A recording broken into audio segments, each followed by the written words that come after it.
Hello guys, myself Bharti. आज हमारा नया फिजिक्स का टॉपिक है एटॉमिक स्ट्रक्चर। जैसा कि इसका नाम बता रहा है कि इसके अंदर हम एटम की स्ट्रक्चर के बारे में पढ़ेंगे। हम एटम का स्ट्रक्चर पहले भी पढ़ चुके हैं केमिस्ट्री में, एटॉमिक स्ट्रक्चर में। ये कुछ हद तक उसी से कोरिलेट करके चैप्टर है। तो इसमें हमारे पास सबसे पहला आता है बोर्स मॉडल। बोर्स मॉडल हमें क्या बोलता है? पहला चीज जो सबसे मोस्ट इम्पोर्टेंट है, और ये एक बार नीट में पूछा भी जा चुका है, कि ये जो बोर्स एटॉमिक मॉडल है ये केवल सिंगल इलेक्ट्रॉन वाली स्पीशीज पर एप्लीकेबल है, यानी हाइड्रोजन लाइक स्पीशीज पर एप्लीकेबल है। करेक्ट। तो जैसे हाइड्रोजन हो गया, हीलियम पॉजिटिव हो गया, लिथियम 2 पॉजिटिव हो गया, एक्सेट्रा एक्सेट्रा। तो इसमें सबसे पहले आता है रेडियस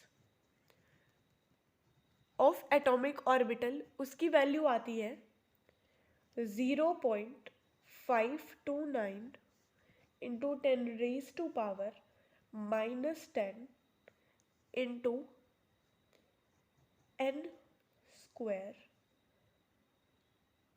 अपॉन जेड। सेकेंड आता है हमारे पास velocity of electron in a particular atomic orbital. इसकी वैल्यू आती है हमारे पास। उसके बाद वेलोसिटी होती है c/137 z upon n। c is the speed of light. ये बुक में और भी फॉर्मूलाज है, लेकिन इस फॉर्मूला से बहुत इजीली आप क्वेश्चन सॉल्व कर सकते हैं। थर्ड आता है एनर्जी। एनर्जी की वैल्यू आती है -13.6 multiply z² upon n square, और ये आती है इलेक्ट्रॉन वोल्ट में। एनर्जी होती है वो हमेशा नेगेटिव होती है। उसके बाद हमारे पास एक इम्पॉर्टेंट रिलेशन है, जो पोटेंशियल एनर्जी होती है is equal to negative of 2 times of kinetic energy. Total energy is equal to negative of kinetic energy, and potential energy is equal to 2 times of total energy. ये याद रख लेना, NEET में एक बार इसके ऊपर बेस्ड क्वेश्चन पूछा जा चुका है। उसके बाद नेक्स्ट आता है हमारे पास हाइड्रोजन स्पेक्ट्रम। हाइड्रोजन स्पेक्ट्रम का one and only important formula आता है न्यू वेव नंबर या फिर 1 upon wavelength is equal to R. R is the Rydberg's constant upon 1 upon n1 का स्क्वायर माइनस 1 अपॉन n2 का square. उसके बाद यहाँ पे जो आर होता है इसकी वैल्यू होती है 1.1 मल्टीप्लाई 10⁻⁷ मीटर इनवर्स।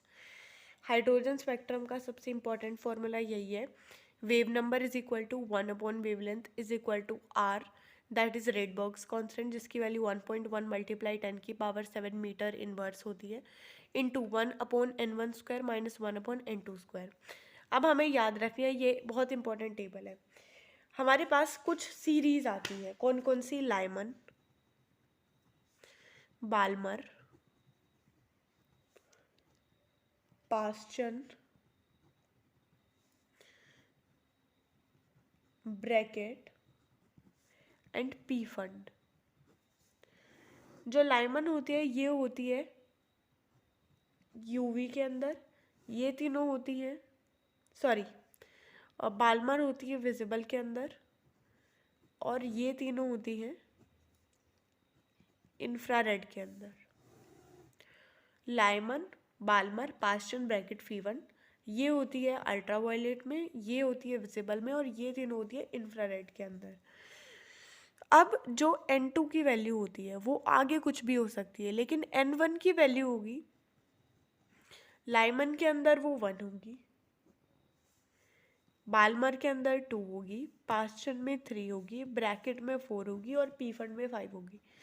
जो n2 की वैल्यू है वो इसके आगे कंटिन्यू हो सकती है, इसमें 2 3 से इनफाइनाइट तक, इसमें 3 4 5 इनफाइनाइट तक, इसमें 4 5 6 इनफाइनाइट तक, इसमें 5, 6, 7 इनफाइनाइट तक, इसमें 6, 7, 8 इनफाइनाइट तक।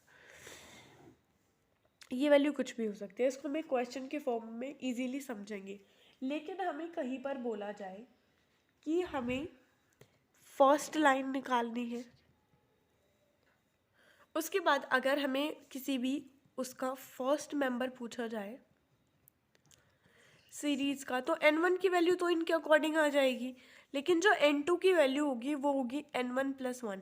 जैसे कि सपोज हमें लाइमन का पूछ लिया जाए फर्स्ट मेंबर, तो लाइमन का फर्स्ट मेंबर कौन सा होगा, n1 की वैल्यू तो 1 आ जाएगी, और n2 की वैल्यू जो इमीडिएट इसके बाद होगी दैट इज़ 2 आ जाएगी, और जो लास्ट या लिमिटिंग होगा उसके अंदर n1 की वैल्यू तो इसके अकॉर्डिंग आ जाएगी, और n2 की जो वैल्यू होगी वो आ जाएगी इनफाइनाइट। ये इनफाइनाइट का केस होता है जब हमें शॉर्टेस्ट वेवलेंथ पूछा जाए, और ये केस फर्स्ट मेंबर का कब होता है, जब हमारे पास लॉन्गेस्ट वेवलेंथ पूछी जाए। पेस्ट आते हैं।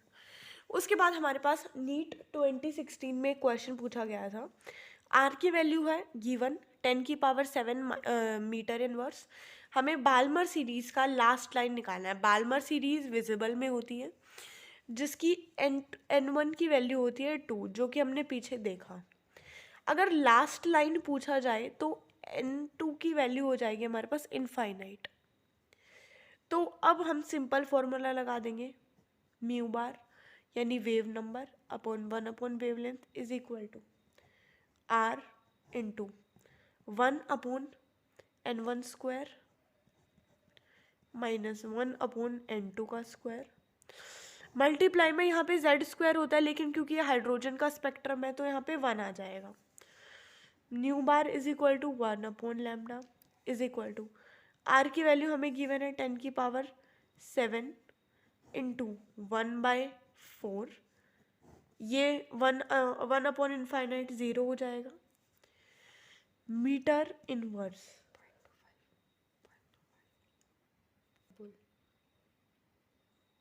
उसके बाद आ जाएगी 1/4 की वैल्यू हो जाएगी 0.25 मल्टीप्लाई 10⁻7 मीटर इनवर्स, ये हो जाएगी न्यू बार या फिर 1 अपॉन वेवलेंथ।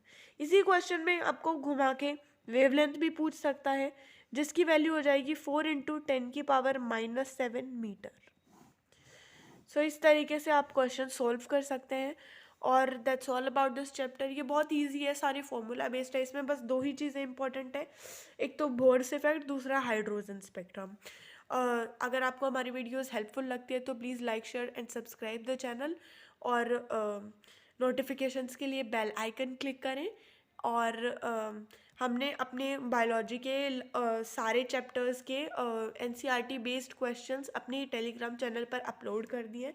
अगर आपको फर्दर कोई क्वेरी है तो आप हमारे इंस्टाग्राम पेज के ऊपर हमें DM कर सकते हैं। और best of luck for your NEET exam. बस इट्स बीन लाइक कि बस 1 महीना बचा है, बिल्कुल फोकस्ड होके दिन में 10-12 घंटे आप पढ़ोगे तो आपका सिलेक्शन हो जाएगा। And best of luck, thank you.